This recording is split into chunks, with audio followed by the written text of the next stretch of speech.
Hello and welcome to this overview of the IBM 3101 ASCII Display Station Keyboard. A couple of disclaimers before the scheduled programming starts.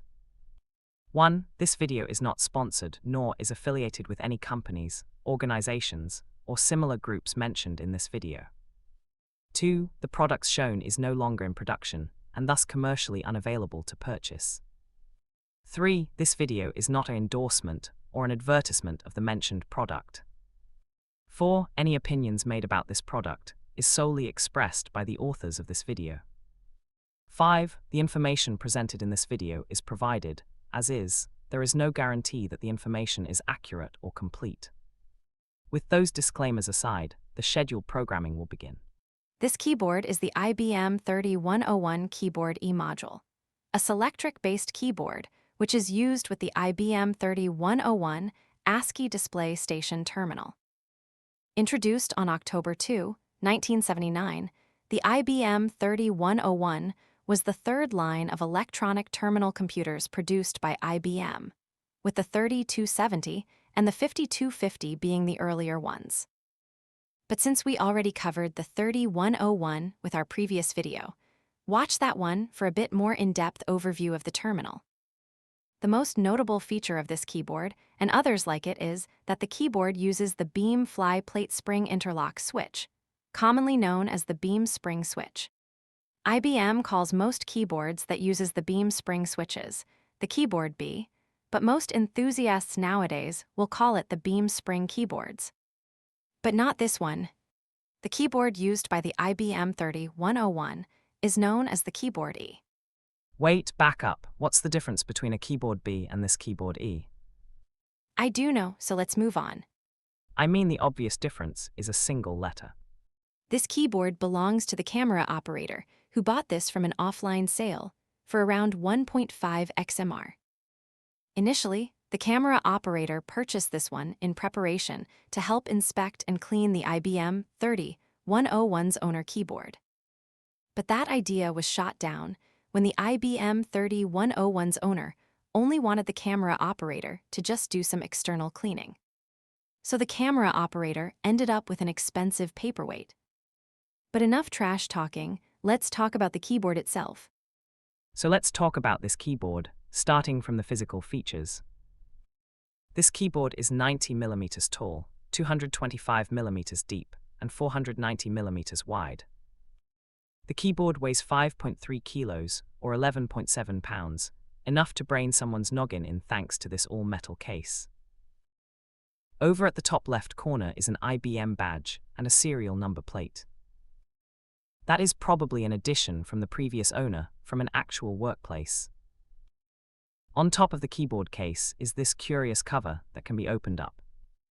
Originally, this conceals the dip switches that allows the user to modify the settings for the attached terminal. However, for this example, the dip switches are missing, only a cutout remains, and you can see the back cover and maybe the wires.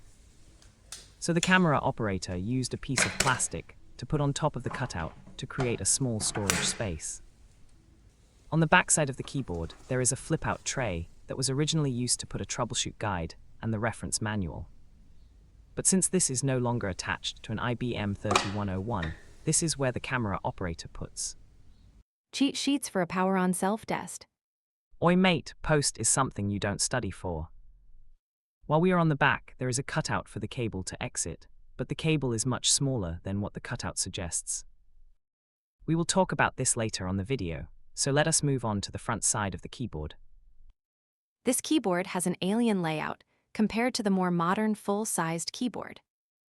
Even when comparing to a 80%, it is still quite alien, as it was made before the ubiquitous 101 key layout that IBM later produced.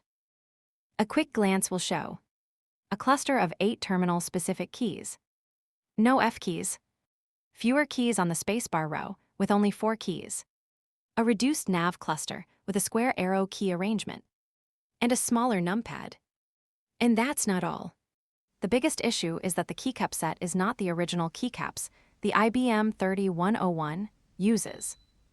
Let us show you what the original keycap set is. This is what the original keycaps are.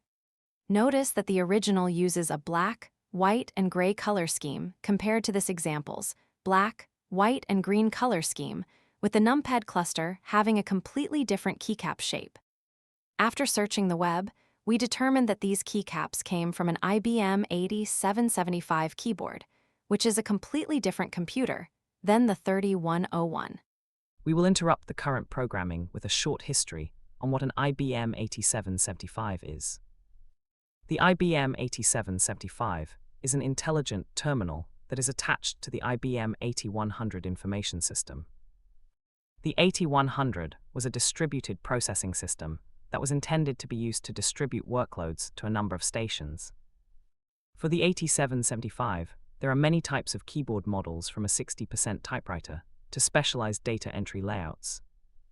This specific example is a unique typewriter layout with the numpad converted into a dual-function pad. This lets the function pad to either be a bank of additional PF keys or a bank of text entry or edit keys. Because of this, the keyboard layout would imply that the computer is hooked to a host computer that runs Office programs. That's like booting up a whole ASCII computer to do LibreOffice Writer from a server located somewhere in the current Office. Unfortunately for this example, the grave accent tilde key is missing, and some of the other function keys are missing, so this is not a 100% complete key set. In addition, the IBM 8775 used the IBM 3279 as the base design, so this is not how a genuine 8775 keyboard would have looked like. So somewhere between the decommissioning of this keyboard to some other owner or owners, the keycaps got replaced before the camera operator purchased this. So there, a mini overview of the IBM 8775. With that out of the way, let's move on to the key switches itself. This is an extracted beam spring switch, along with one that is disassembled. These are IBM's proprietary clicky switch that comprises of multiple parts. Here we have a capacitive plate with two metal prongs, the slider with the beam springs, a O-ring, an external spring, the keycap mount, and the housing. So how does it work? Initially, the switch is in a closed state where the plate is on the PCB, blocking the connection to send a scan code. When pressed, the beam spring will invert and snap the capacitive plate up, unblocking the connection to send the appropriate scan code to the computer. Releasing the key will revert the beam spring back to its original position. Enough talking, let's take a look inside the keyboard. First, let's take off this front cover to see what's underneath. Originally, a thin membrane was supposed to cover the entire keyboard. This membrane was called a contamination shield, and it was intended to prevent dust from entering in the keyboard to prevent jams and other nasties. However, most people would remove the shield as it becomes brittle over time, like this example. Under the cover is the keyboard sandwich and the back cover. So let's remove the keyboard itself to see what's on the back cover. On the bottom of the case has a cable gutter that leads to a cutout for the cable to exit to. Originally, the gutter also holds a retention ring of sorts from the original cable, seen here. But since this example is converted to USB, the new cable simply wobbles about.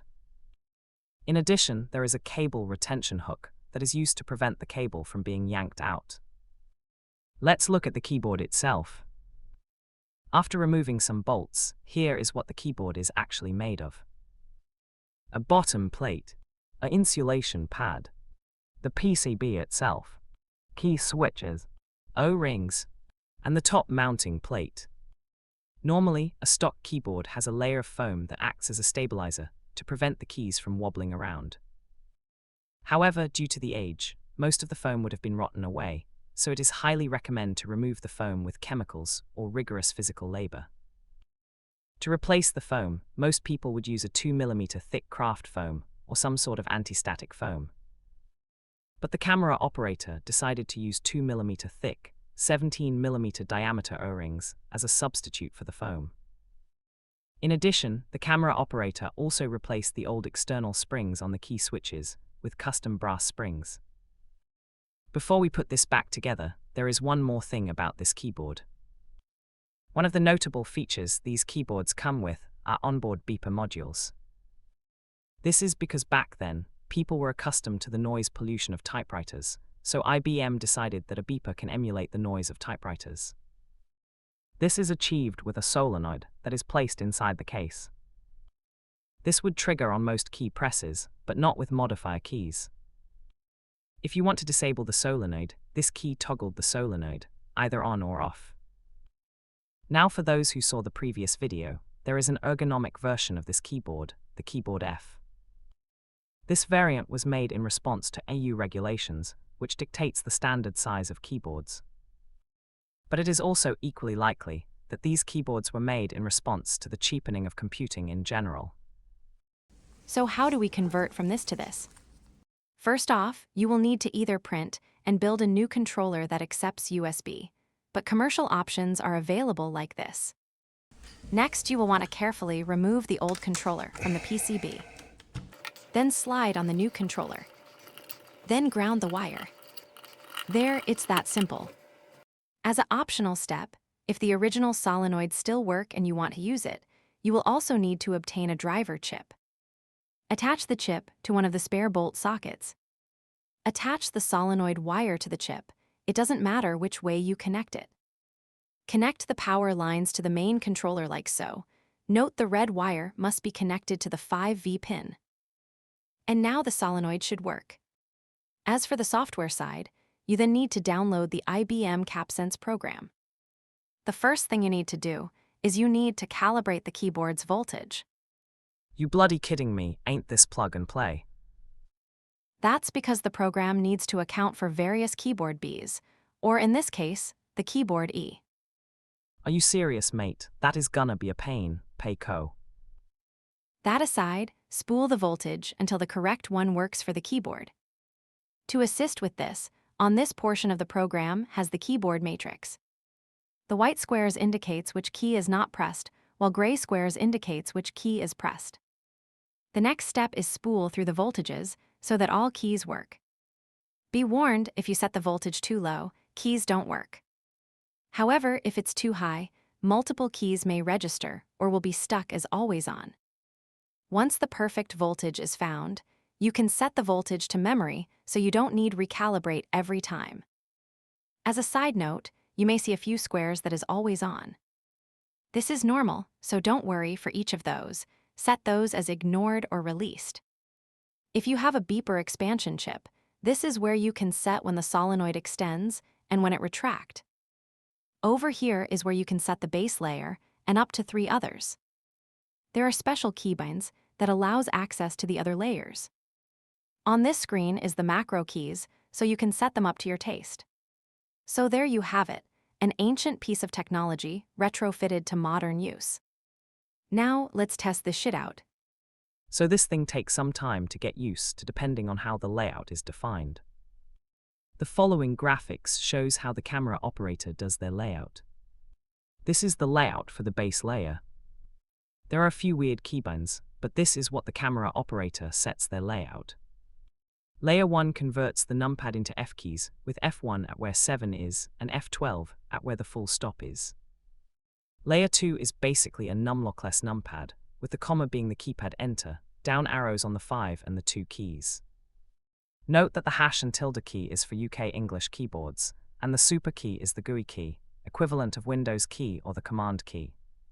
So let's start off with a typing test, but unlike most typing tests, there will be 2 versions, one with no solenoid and one with the solenoid.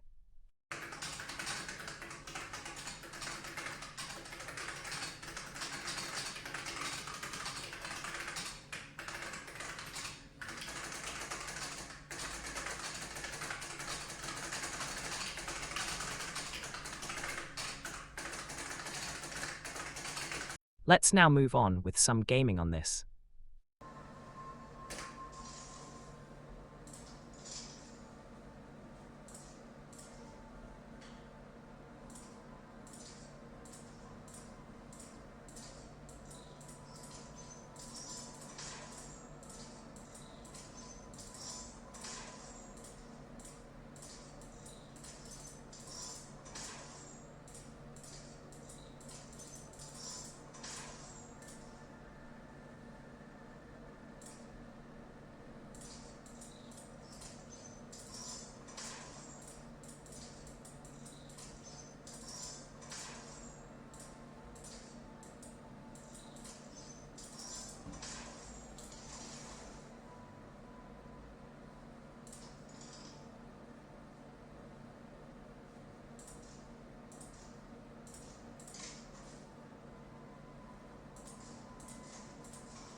Thank you for watching. We hope you enjoyed this video and have a nice day.